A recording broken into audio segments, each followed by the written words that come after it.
Hi friends, എല്ലാവർക്കും നമ്മുടെ ചാനലിലെ മറ്റൊരു വീഡിയോയിലേക്ക് സ്വാഗതം. ഇന്ന് ഞാൻ വന്നിരിക്കുന്നത് ഒരു പീറ്റർ പാൻ കോളറിൻ്റെ കട്ടിങ്ങും സ്റ്റിച്ചിങ്ങും ആയിട്ടാണ്.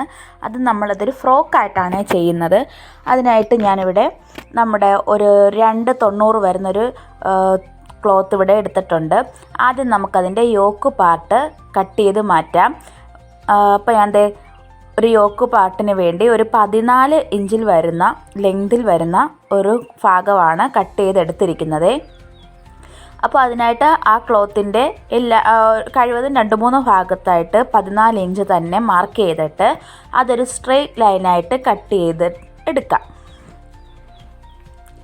എന്നിട്ട് കട്ട് ചെയ്ത് മാറ്റിയിട്ടുള്ള 14 ഇഞ്ചിൽ വരുന്ന ഒരു ക്ലോത്താണ് ഇപ്പോൾ നമ്മുടെ മുന്നിലിരിക്കുന്നത്. ഇനി നമുക്കതിലേക്ക് നമ്മുടെ അളവുകൾ മാർക്ക് ചെയ്യാം. ചുളിവുകളൊന്നും ഇല്ല എന്ന് ഉറപ്പ് വരുത്തിയതിന് ശേഷം മാത്രമേ അളവുകൾ മാർക്ക് ചെയ്യാവുള്ളൂ. അപ്പോൾ 13 ഇഞ്ചാണ് നമ്മുടെ ഷോൾഡർ വരുന്നത്. ഞാനിവിടെ അതിൻ്റെ പാതിയായ 6.5 ഇഞ്ച് എടുത്തിട്ടുണ്ട്. താഴേക്ക് 6 ഇഞ്ചാണ് നമ്മുടെ ആം ഹോളിൻ്റെ ഭാഗത്തേക്ക് വരച്ചെടുക്കുന്നത്. എന്നിട്ട് ഒരു എൽ ഷേപ്പിൽ വരച്ചെടുക്കുക. എന്നിട്ട് നമ്മുടെ ചെസ്റ്റിൻ്റെ അളവുകളൊക്കെ മാർക്ക് ചെയ്യാം. 8 ഇഞ്ചിൽ ചെസ്റ്റ് മാർക്ക് ചെയ്യുന്നുണ്ട്, പ്ലസ് 1.5 ഇഞ്ച് തയ്യൽ തുമ്പും കൂടെ ആഡ് ചെയ്യുന്നുണ്ട്. എന്നിട്ട് നമുക്ക് ഒന്ന് കർവ് ചെയ്ത് ഒരു 1.5 ഇഞ്ചിൽ മാർക്ക് ചെയ്തിട്ട് കർവ് ചെയ്ത് വരച്ചെടുക്കാം. ഇനി നമ്മുടെ നെക്കിൻ്റെ ഭാഗമാണ്. 2.5 ഇഞ്ചിലാണ് ഞാനിവിടെ നെക്ക് മാർക്ക് ചെയ്യുന്നത്. എന്നിട്ട് താഴേക്ക് 3 ഇഞ്ചിലും അതിൻ്റെ ലെങ്ത് മാർക്ക് ചെയ്യുന്നുണ്ട്. ഫ്രണ്ടും ബാക്കും ഒരുപോലെ തന്നെയാണ് മാർക്ക് ചെയ്യുന്നത്. എന്നിട്ട് നമുക്കതിലേക്ക് ഒരു റൗണ്ട് ഷേപ്പ് മാർക്ക് ചെയ്ത് കൊടുക്കാം. നമ്മുടെ വേസ്റ്റ് ഭാഗത്തെ വണ്ണവും മാർക്ക് ചെയ്യാം. 7 ഇഞ്ചിലാണ് അതും മാർക്ക് ചെയ്യുന്നത്. എന്നിട്ട് നമുക്ക് ആ ഒരു ആം ഹോളിൻ്റെ ഭാഗത്ത് നിന്നും താഴേക്ക് ആ വേസ്റ്റ് ഭാഗം അടയാളപ്പെടുത്തിയതിലേക്ക് വരച്ചെടുക്കാം. എന്നിട്ട് ആ ഒരു ഭാഗത്ത് ഇപ്പം ഞാൻ ആ മാർക്ക് ചെയ്ത ഭാഗം കണ്ടല്ലോ, അവിടെ നമുക്കൊന്ന് കർവ് ചെയ്ത് മാർക്ക് ചെയ്ത് കൊടുക്കണം. ഇങ്ങനെ തൂങ്ങിക്കിടക്കാതിരിക്കാൻ വേണ്ടിയാണ്. ഇനി നമുക്ക് മാർക്ക് ചെയ്ത് വെച്ച നെക്ക് കട്ട് ചെയ്തെടുക്കാം. അപ്പോൾ നമ്മളിത് ഇങ്ങനെ കട്ട് ചെയ്തെടുത്തിട്ടുണ്ട്. ഇനി നമുക്ക് അത് നന്നായിട്ട് തന്നെ എടുത്തിട്ടിട്ട് അതിൻ്റെ നമ്മുടെ ഫ്രണ്ട് ഭാഗമാണ് എടുത്തിടുന്നത്. ഇനി നമ്മളൊരു പീറ്റർ പാൻ കോളറാണ് കട്ട് ചെയ്തെടുക്കുന്നത് പറഞ്ഞല്ലോ. അതിനായിട്ട് ഒരു ക്യാൻവാസ് ഷീറ്റ് വിരിച്ചിട്ടതിന് ശേഷം അതിൻ്റെ പുറത്തേക്ക് നമ്മുടെ ആ ഒരു യോക്ക് പാർട്ട് എടുത്തിടുവാണേ. എന്നിട്ട് കറക്റ്റായിട്ട് നമ്മുടെ ആ നെക്ക് എങ്ങനെയാണോ ഇരിക്കുന്നത് ചുളിവൊന്നും ഇല്ലാണ്ട് കറക്റ്റായിട്ട് ആ പേപ്പറിലേക്ക് ട്രേസ് ചെയ്ത് എടുക്കണം. അപ്പോൾ ഇത് ഇങ്ങനെയാണ് കിട്ടുന്നത്. ഇനി നമ്മുടെ ഇഷ്ടാനുസരണമാണ് ആ കോളറിൻ്റെ വിഡ്ത്ത് നമ്മൾ അടയാളപ്പെടുത്തുന്നത്. ഞാനിവിടെ 2 ഇഞ്ചിലാണ് മാർക്ക് ചെയ്യുന്നത്. അപ്പോൾ ആ 2 ഇഞ്ച് തന്നെ ആ ഒരു നെക്കിൻ്റെ ഒരു ത്രൂ ഔട്ട് ഭാഗങ്ങളിലും നമ്മളൊന്ന് അടയാളപ്പെടുത്തുക. ഇങ്ങനെ ആ 2 ഇഞ്ച് വീതം മാർക്ക് ചെയ്യുകയാണേ. എന്നിട്ട് ആ മാർക്ക് ചെയ്ത ഭാഗങ്ങൾ നമ്മളൊന്ന് യോജിപ്പിച്ചിട്ട് ഇങ്ങനെ വരച്ചെടുക്കണം.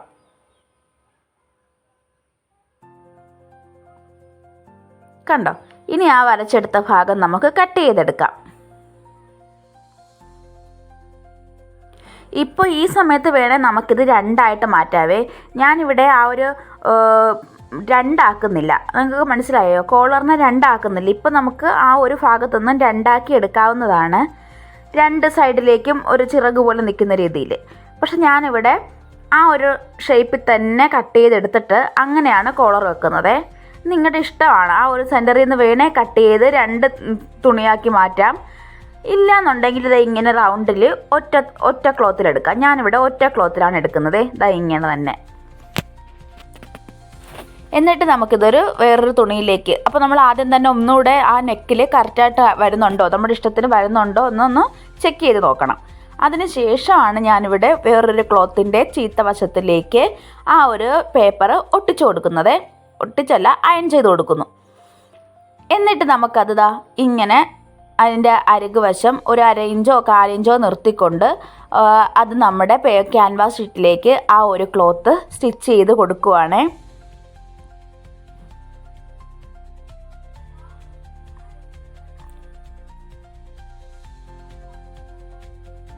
ഇങ്ങനെ സ്റ്റിച്ച് ചെയ്ത് കൊടുത്തിട്ടുണ്ട്.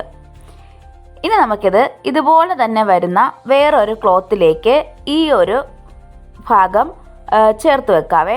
അപ്പോൾ നമ്മൾ നല്ല വശവുമാണ് എടുക്കുന്നത്. ഇപ്പോൾ എടുത്തിരിക്കുന്ന തുണിയുടെ നല്ല വശത്തിലേക്കാണ് നമ്മൾ ആ കോളറിൻ്റെ ആ ഒരു ഭാഗവും ഒട്ടിച്ചു കൊടുക്കുന്നത്. ഇനി നമുക്കിത് ഇതുപോലെ നമ്മൾ ആ വീഡിയോയിൽ കാണുന്നത് പോലെ ആ ഒരു പേപ്പറിൽ തട്ടാണ്ട് നമുക്കൊന്ന് ജസ്റ്റ് തട്ടിക്കൊണ്ട്, അല്ലാണ്ട് അങ്ങ് കയറി അങ്ങ് അടിക്കരുത്, ജസ്റ്റ് തട്ടിക്കൊണ്ട് നമുക്കൊന്ന് അടിച്ചു കൊടുക്കാം.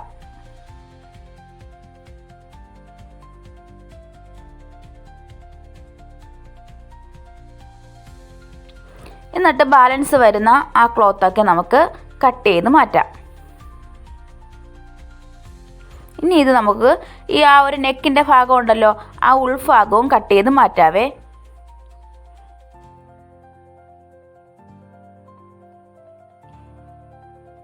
ഇനി ഇത് തിരിച്ചിട്ട് കൊടുക്കുകയാണ് ചെയ്യുന്നത്.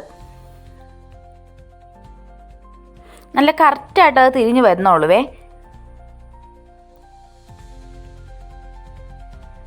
ഇനി ഇവിടെ ആ ഒരു ഭാഗം പതിച്ചടിക്കുകയാണ് ചെയ്യുന്നത്.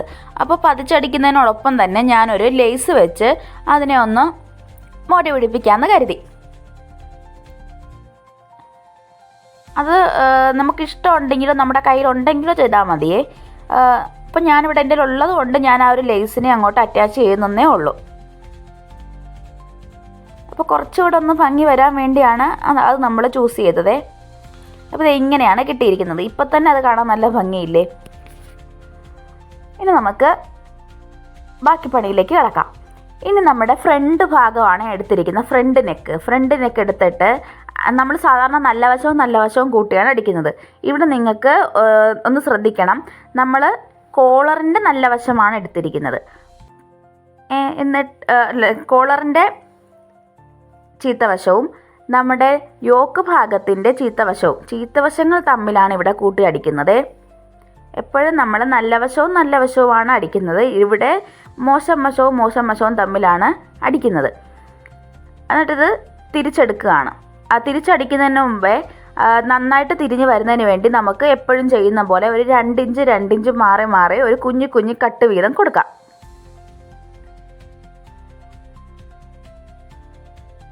ഞാൻ പറയുന്നതിനോടൊപ്പം തന്നെ വീഡിയോയും കറക്റ്റായിട്ടൊന്ന് ശ്രദ്ധിക്കണേ. അപ്പോൾ മാത്രമേ നിങ്ങൾക്കിത് നന്നായിട്ട് ക്യാച്ച് ചെയ്യാൻ പറ്റത്തുള്ളൂ. എന്നിട്ട് തിരിച്ചെടുക്കുവാണ്. ഇപ്പോൾ മനസ്സിലായോ, നമ്മൾ ചീത്തവശവും തമ്മിലാണ് ഇപ്പോഴും ജോയിൻ ചെയ്തിരിക്കുന്നത്. എന്നിട്ട് നല്ല വശത്തിലേക്ക് തിരിച്ചെടുക്കുകയാണ് ചെയ്തത്. എന്നിട്ട് ആ തിരിച്ചെടുത്ത ഭാഗത്ത് നമ്മളൊന്ന് പതിച്ചടിക്കുവാണേ. നമ്മുടെ വീഡിയോസ് ആദ്യമായിട്ടാണ് ആരെങ്കിലും കാണുന്നതെങ്കിൽ എല്ലാവരും ഒന്ന് സബ്സ്ക്രൈബ് ചെയ്ത് സപ്പോർട്ട് ചെയ്യണേ. നിങ്ങൾക്ക് ഇഷ്ടപ്പെട്ടിട്ടുണ്ടെങ്കിൽ ലൈക്ക് ചെയ്യുകയും നിങ്ങളുടെ അഭിപ്രായങ്ങളൊന്ന് കമൻറ്റിൽ പറയുകയും ചെയ്യണേ. ഇനി നമ്മുടെ ബാക്ക് പാർട്ടിൻ്റെ യോക്ക് ഭാഗമാണ് എടുത്തിരിക്കുന്നത്. നമ്മളിവിടെ ഒരു ചെറിയ നെക്കാണ് കൊടുത്തിരിക്കുന്നത്, പീറ്റർ പാൻ ആയതുകൊണ്ട് തന്നെ. അപ്പോൾ നമ്മുടെ തല കീറണമെങ്കിൽ ഒന്ന് കട്ട് ചെയ്ത് കൊടുക്കണം. അപ്പോൾ നമ്മൾ ബാക്കിൽ ഈ ഫ്രോക്കിനൊക്കെ നമ്മൾ ഹുക്കും ഒക്കെ വെച്ചൊന്ന് ഒരു കട്ട് കൊടുക്കുമല്ലോ, അതുപോലെ നമ്മൾ എടുക്കുവാണ്. അപ്പോൾ ആ ഹുക്ക് ഭാഗത്തേക്ക് എടുക്കുന്നതിന് വേണ്ടി ഇങ്ങനെ ഒരു കുഞ്ഞ് തുണി നമ്മൾ കട്ട് ചെയ്തെടുത്തിട്ടുണ്ട്. എന്നിട്ട് അതിൻ്റെ 3 വശവും നമ്മളിങ്ങനെ ഒന്ന് അടിച്ച് എടുക്കുവാണേ. 3 വശവും ഇങ്ങനെ അടിച്ചെടുക്കുന്നുണ്ട്. ഒരു ചെറിയ സ്ക്വയർ ഷേപ്പിലുള്ള ഒരു പീസ് തുണിയാണിപ്പോൾ ഇത്. എന്നിട്ട് ആ നെക്ക് എടുത്ത് വെക്കുക. ഇപ്പോൾ ഇതിൻ്റെ രണ്ടിൻ്റെയും നല്ല വശങ്ങൾ തമ്മിലാണ് നമ്മൾ വെച്ചിരിക്കുന്നത്. ഇത് തെന്നിപ്പോകാതിരിക്കാൻ വേണ്ടി നമുക്ക് ഒരു പിൻ ചെയ്ത് വെക്കുകയും ചെയ്യാം.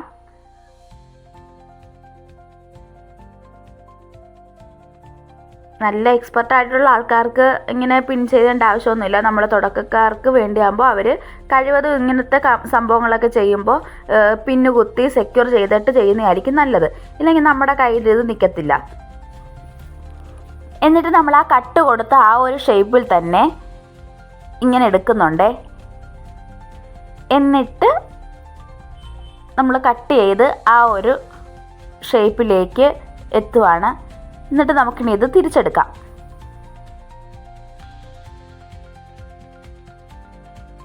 തിരിച്ചെടുത്തിട്ട് ഒന്ന് പതിച്ചടിക്കാം. ആ പോയിൻ്റ് ഭാഗങ്ങളൊക്കെ വരുമ്പോൾ നമ്മൾ എപ്പോഴും ചെയ്യുന്ന പോലെ തന്നെ ഫൂട്ടർ പോക്കി സൂചി കുത്തി നിർത്തിയിട്ട് വേണം ആ ഒരു പോയിൻ്റ് ഭാഗങ്ങളിലൊക്കെ തയ്ച്ചെടുക്കാൻ വേണ്ടി. അപ്പോൾ നമുക്ക് നല്ല പെർഫെക്റ്റ് ആയിട്ട് ആ ഒരു ഓപ്പണിങ് തയ്ച്ചെടുക്കാൻ പറ്റിയിട്ടുണ്ട്. ഇനി ആ ബാക്ക് നെക്കിൽ നമുക്ക് ക്രോസ് പീസ് ഉപയോഗിച്ച് മറിച്ചെടുക്കാം. അപ്പോൾ അതിനായിട്ട് ഞാൻ 2 ക്രോസ് പീസ് കട്ട് ചെയ്തെടുക്കുന്നുണ്ട്.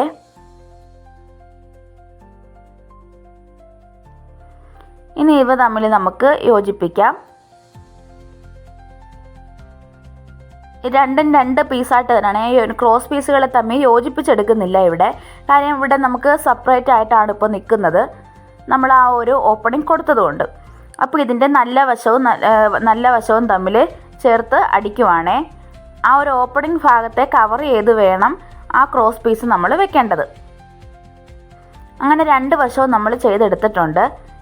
ഇനി ഈ ബാക്ക് ഭാഗം പതിച്ചടിക്കുന്നതിന് മുൻപായിട്ട് നമുക്ക് ഫ്രണ്ട് ഭാഗം എടുത്തിട്ട് ഷോൾഡറുകൾ തമ്മിൽ യോജിപ്പിക്കാം. അതിനായിട്ട് ആ ക്രോസ് പീസിനെ നമ്മളൊന്ന് മാറ്റി പൊക്കി നിർത്തിയിട്ട് ഫ്രണ്ട് ഭാഗത്തിൻ്റെ നല്ല വശവും ബാക്ക് ഭാഗത്തിൻ്റെ നല്ല വശവും തമ്മിൽ ചേർത്ത് ആദ്യം ഒരു സ്റ്റിച്ച് കൊടുക്കണം. അതിനുശേഷം ക്രോസ് പീസും കൂടെ മടക്കി വെച്ചിട്ട് കെട്ടിട്ട് അടിച്ചു കൊടുത്ത് വരണം. ഒരു സ്റ്റിച്ചിൽ 2 സ്റ്റിച്ചാണ് ഇപ്പോൾ കൊടുത്തിരിക്കുന്നത്. അങ്ങനെ 2 വശവും ചെയ്തെടുത്തിട്ടുണ്ട്. ഇനി അതിനെ നമുക്ക് നിവർത്തിയെടുക്കുമ്പോൾ അത് ഇങ്ങനെ കിട്ടും. ഇനി ഈ സമയത്താണ് നമ്മൾ ബാക്ക് ഭാഗത്തിൻ്റെ നെക്കിനെ പതിച്ചടിക്കുന്നത്.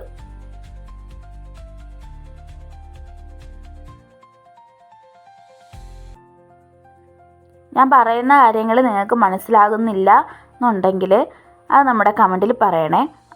സംശയങ്ങൾ എന്തെങ്കിലും ഉണ്ടെങ്കിലും നിങ്ങൾക്ക് ചോദിക്കാവുന്നതാണ്.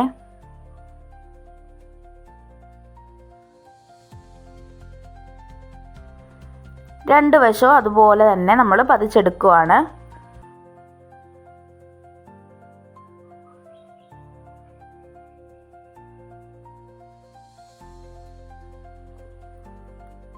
അപ്പോൾ നമ്മുടെ യോക്ക് പാർട്ടിൻ്റെ ഇത് ഇങ്ങനെയാണ് വന്നിരിക്കുന്നത്. ഇനി നമുക്ക് സ്ലീവാണ് വേണ്ടത്. ഞാൻ ഒരു കുഞ്ഞ് പ്ലീറ്റ് വരുന്ന ഒരു സ്ലീവാണ് നമ്മൾ വെക്കുന്നത്. അപ്പോൾ അതിനായിട്ട് ഞാൻ ഒരു 22 ഇഞ്ച് നീളത്തിലും 4 ഇഞ്ച് വിഡ്ത്തിലുമാണ് ക്ലോത്ത് എടുത്തിരിക്കുന്നത്. എന്നിട്ട് ആ 4 ഇഞ്ച് വിഡ്ത്തിൻ്റെ ആ ഭാഗത്ത് നമ്മൾ അതിൻ്റെ പാതി കാണുക. അപ്പോൾ അതായത് 2 ഇഞ്ച്. ആ 2 ഇഞ്ചിലേക്ക് ആ ഒരു സെൻറ്ററിൽ നിന്ന് ഒന്നൊരു സ്ലോപ്പ് പോലെ വന്ന് അങ്ങോട്ട് മുട്ടിക്കുവാണ് ചെയ്യുന്നത്. എന്നിട്ട് ആ ഭാഗം നമ്മൾ കട്ട് ചെയ്ത് മാറ്റുക. ആ ഒരു കർവ് പോലെ വരച്ചെടുത്ത ഭാഗം കട്ട് ചെയ്ത് മാറ്റുമ്പോൾ നമുക്ക് ഇങ്ങനെ കിട്ടും. ഇതിപ്പോൾ ഞാൻ 2 പീസും ഒരുമിച്ചിട്ടാണ് കട്ട് ചെയ്തെടുത്തത്. അപ്പോൾ നമുക്കത് ഇങ്ങനെ കിട്ടും. ഈ ഇത്രയും വലിയ പീസിനെ നമ്മൾ പ്ലീറ്റ് ഇട്ട് നമ്മുടെ ആ ഒരു സ്ലീവിൻ്റെ വണ്ണത്തിൽ ഇങ്ങനെ ആ സ്ലീവിൻ്റെ ലെങ്തിലേക്ക് അടിച്ചെടുക്കാം.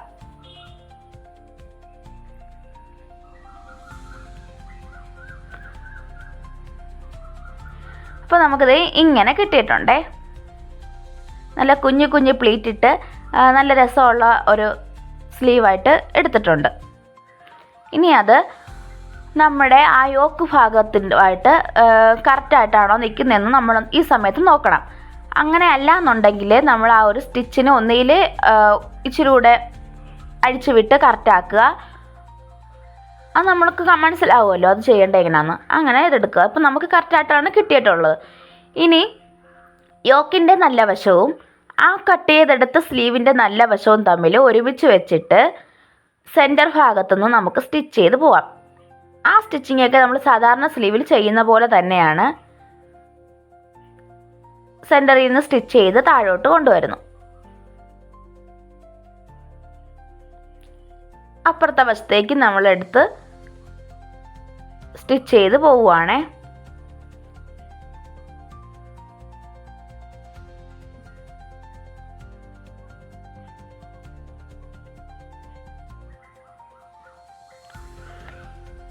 ഇനി നമ്മൾ ഫ്രണ്ട് ഭാഗം തിരിച്ചെടുത്തിട്ട് ആ ഒരു തയ്യൽ തുമ്പൊക്കെ ആ ഒരു സൈഡ് നമ്മുടെ ആ ഒരു ഷോൾഡർ ഭാഗത്തേക്ക് നീക്കി വെച്ചിട്ട് ഒന്ന് അതിൻ്റെ പുറത്തുകൂടെ പതിച്ചടിക്കുവാണ്.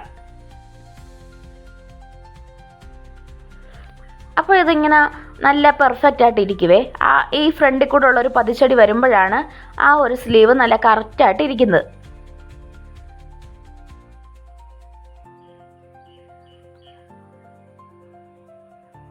ഇനി ഇതുപോലെ തന്നെ നമുക്ക് മറ്റേ സ്ലീവും കൂടെ ചെയ്തെടുക്കണമേ.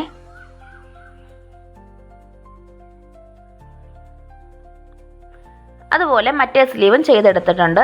ഇപ്പോൾ 2 സ്ലീവും ഇങ്ങനെ നമുക്ക് കിട്ടിയിട്ടുണ്ട്.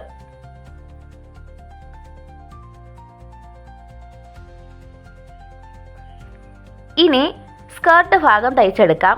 അതിനായിട്ട് നമ്മുടെ ബാക്കി പീസ് തുണി എടുക്കുക. അതിലേക്ക് ഇങ്ങനെ കുഞ്ഞ് പ്ലേറ്റ് നമുക്ക് ഇട്ട് കൊടുക്കാം. ഞാനിവിടെ ഒരു 1 ഇഞ്ച് വീതി വരുന്ന പ്ലേറ്റ് വീതമാണ് ഇട്ട് കൊടുക്കുന്നത്.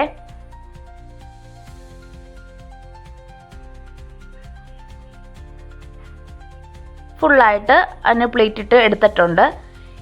ഇനി ഈ പ്ലേറ്റ് ഇട്ടെടുത്ത ആ സ്കേർട്ട് ഭാഗത്തിൻ്റെ സെൻറ്റർ ഒന്ന് മാർക്ക് ചെയ്യണം. ഒരു കുഞ്ഞ് കട്ട് കൊടുക്കുകയോ അല്ലെങ്കിൽ ഒന്ന് പെൻസിൽ വെച്ച് ഇതുപോലെ മാർക്ക് ചെയ്ത് കൊടുക്കണം. അതിനുശേഷം യോക്ക് പാർട്ട് എടുക്കുക. അതിൻ്റെ സെൻറ്റർ ഒന്ന് കാണുക. അവിടെ ഞാനൊരു കുഞ്ഞ് കട്ട് കൊടുത്തിട്ടുണ്ട്. ഇനി ആ സ്കേർട്ട് ഭാഗത്തിൻ്റെ സെൻറ്ററിൻ്റെ നല്ല വശത്തിലേക്ക് യോക്ക് പാർട്ടിൻ്റെ സെൻറ്ററിൻ്റെ നല്ല വശം ഒരുപോലെ വെച്ചിട്ട് അടിച്ചു കൊടുക്കാം.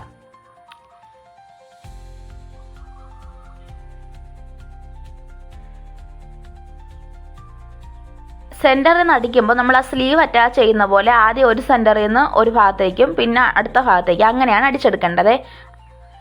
അപ്പോഴായിരിക്കും നമുക്ക് കറക്റ്റായിട്ട് കിട്ടുന്നത്. അല്ലാണ്ട് നമ്മൾ ഒറ്റ അരികുന്ന ആദ്യം എടുക്കാൻ നിൽക്കുമ്പോൾ ചിലപ്പോൾ ഒരു ഏറ്റക്കുറച്ചിൽ വന്നേക്കാം. അതുകൊണ്ട് എപ്പോഴും സെൻറ്ററിൽ നിന്ന് തന്നെ അറ്റാച്ച് ചെയ്ത് കൊടുക്കാൻ ശ്രമിക്കുക. ഇതുപോലെ മറ്റേ സ്കേർട്ടും കൂടെ നമുക്ക് അറ്റാച്ച് ചെയ്യാം. ഇവിടെ ഞാനൊരു ചെറിയ കെട്ടും കൂടെ കൊടുക്കുന്നുണ്ട്. ഇതൊരു ഫ്രോക്ക് ടൈപ്പാണല്ലോ. അപ്പോൾ നമ്മൾ ആ ഫ്രണ്ട് ഭാഗത്താണ് വെക്കുന്നത്. ഫ്രണ്ട് ഭാഗത്തിൻ്റെ നല്ല വശത്തിലേക്ക് ആ ഒരു കെട്ടും കൂടെ കൊടുക്കുന്നുണ്ട്.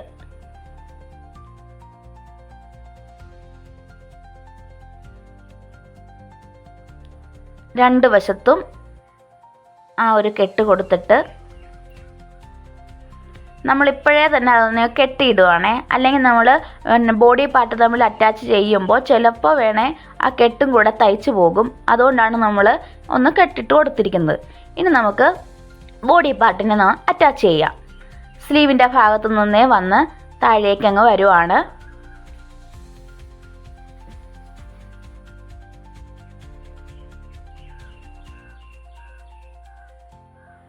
ഇനി താഴ്ഭാഗം അടിച്ചു കൊടുക്കാം. ഇതൊരു തേര് ഭാഗം ആയതുകൊണ്ട് തന്നെ ഒരു മടക്കേ ഞാൻ മടക്കുന്നുള്ളൂ. തേര് ഭാഗം അറിയാമല്ലോ, ആ ഒരു തയ്യൽ ഒന്നും പോവാത്ത രീതിയിൽ നല്ല പെർഫെക്റ്റ് ആയിട്ടിരിക്കുന്ന ഒരു കട്ടിയുള്ള ഭാഗം, അതിനാണ് തേര് ഭാഗം എന്ന് പറയുന്നത്. അപ്പോൾ നമ്മുടെ സ്റ്റിച്ചിങ് ഇപ്പോൾ കഴിഞ്ഞിട്ടുണ്ട്. ഇതാണ് നമ്മുടെ ഫുള്ളായിട്ടുള്ളൊരു ലുക്ക്. നല്ലൊരു കോളർ ആ ഒരു അറ്റാച്ച് ചെയ്തിട്ടുള്ളതുകൊണ്ട് ലേസൊക്കെ കൊണ്ട് നല്ല രസമുണ്ട്. നമ്മുടെ സ്ലീവ് ഇങ്ങനെയാണ് വരുന്നത്. കെട്ടൊക്കെ ഉണ്ട്. മാക്സിമം ഫ്ലെയറിലാണ് കിട്ടിയിട്ടുള്ളത്. ഇപ്പോൾ നമ്മുടെ വീഡിയോ ഇത്രയേ ഉള്ളൂ. വീണ്ടും അടുത്ത വീഡിയോ ആയിട്ട് വരുന്നത് വരെ എല്ലാവർക്കും ബൈ.